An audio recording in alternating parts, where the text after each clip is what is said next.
The Book of Habakkuk, Chapter 1. The burden which the prophet Habakkuk saw.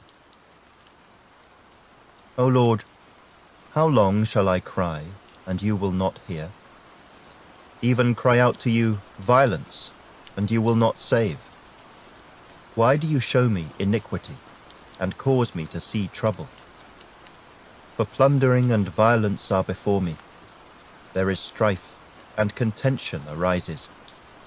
Therefore the law is powerless, and justice never goes forth.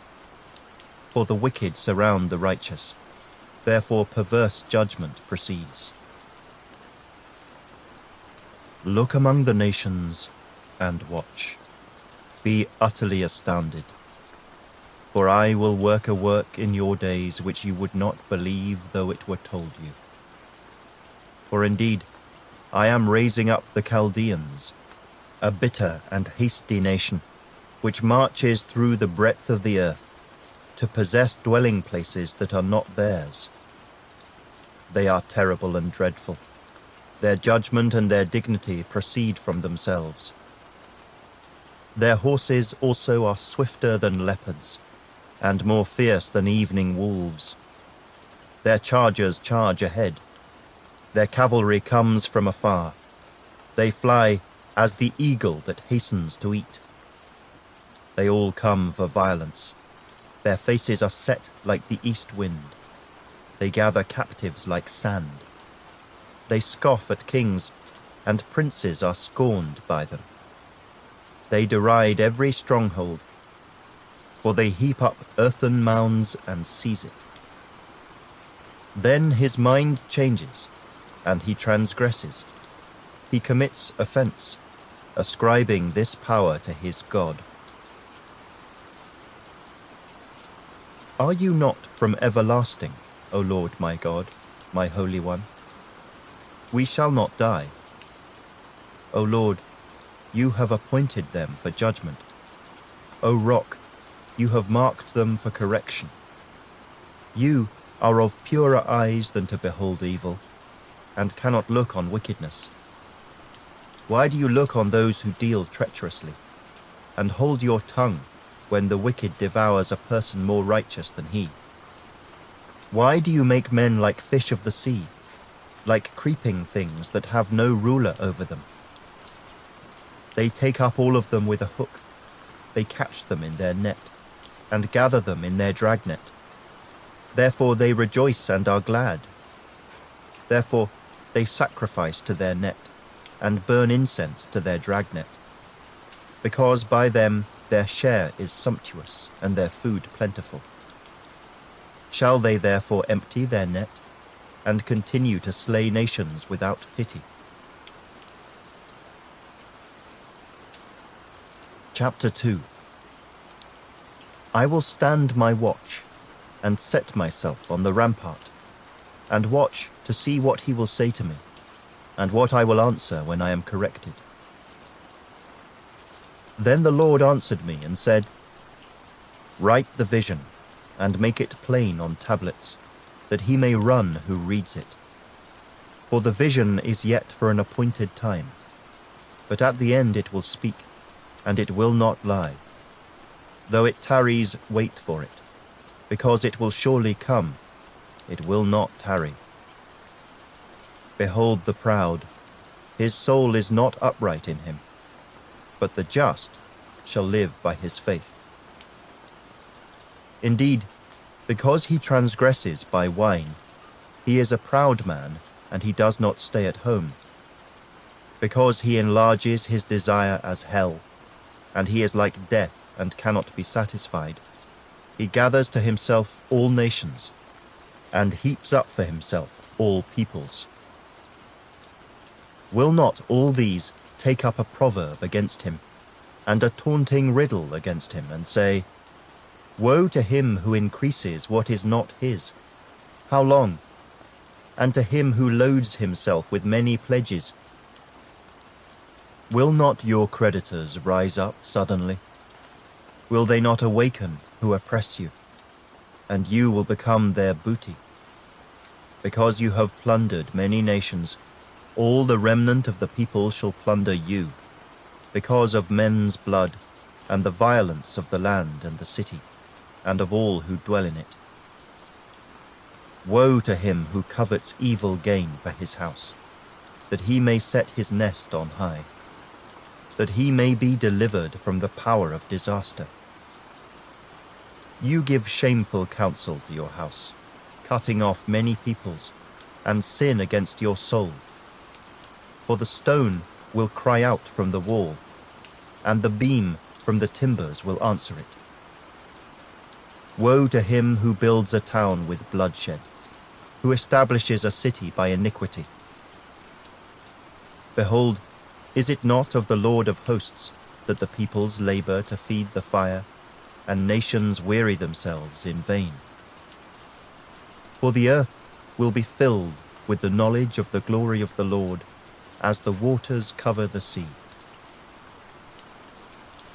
Woe to him who gives drink to his neighbor, pressing him to your bottle, even to make him drunk, that you may look on his nakedness. You are filled with shame instead of glory. You also drink, and be exposed as uncircumcised. The cup of the Lord's right hand will be turned against you, and utter shame will be on your glory. For the violence done to Lebanon will cover you, and the plunder of beasts which made them afraid, because of men's blood, and the violence of the land and the city, and of all who dwell in it. What profit is the image, that its maker should carve it? The molded image, a teacher of lies, that the maker of its mold should trust in it, to make mute idols. Woe to him who says to wood, awake, to silent stone, arise, it shall teach. Behold, it is overlaid with gold and silver, yet in it there is no breath at all. But the Lord is in his holy temple. Let all the earth keep silence before him. Chapter 3. A prayer of Habakkuk the prophet on Shigionoth. O Lord, I have heard your speech and was afraid. O Lord, revive your work in the midst of the years. In the midst of the years make it known. In wrath, remember mercy. God came from Teman, the Holy One from Mount Paran. Selah. His glory covered the heavens, and the earth was full of his praise. His brightness was like the light. He had rays flashing from his hand, and there his power was hidden. Before him went pestilence, and fever followed at his feet. He stood and measured the earth. He looked and startled the nations. And the everlasting mountains were scattered. The perpetual hills bowed. His ways are everlasting. I saw the tents of Cushan in affliction. The curtains of the land of Midian trembled. O Lord, were you displeased with the rivers? Was your anger against the rivers? Was your wrath against the sea, that you rode on your horses, your chariots of salvation? Your bow was made quite ready. Oaths were sworn over your arrows. Selah. You divided the earth with rivers. The mountains saw you and trembled. The overflowing of the water passed by.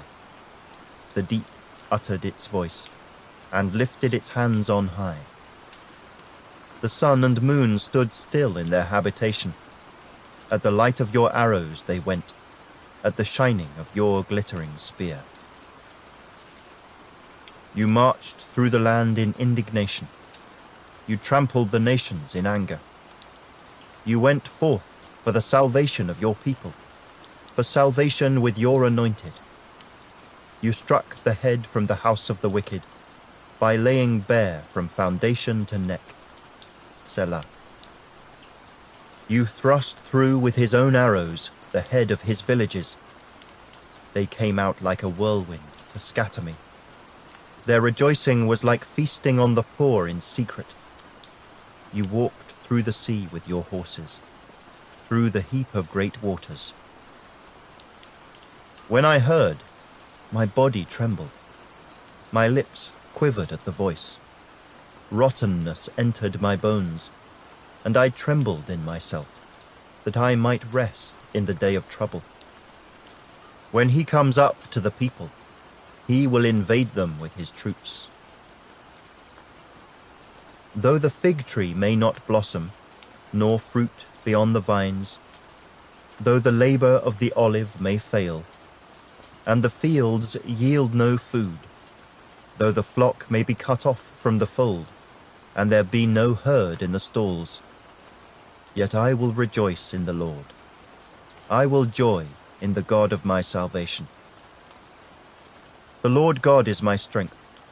He will make my feet like deer's feet, and he will make me walk on my high hills. To the chief musician, with my stringed instruments.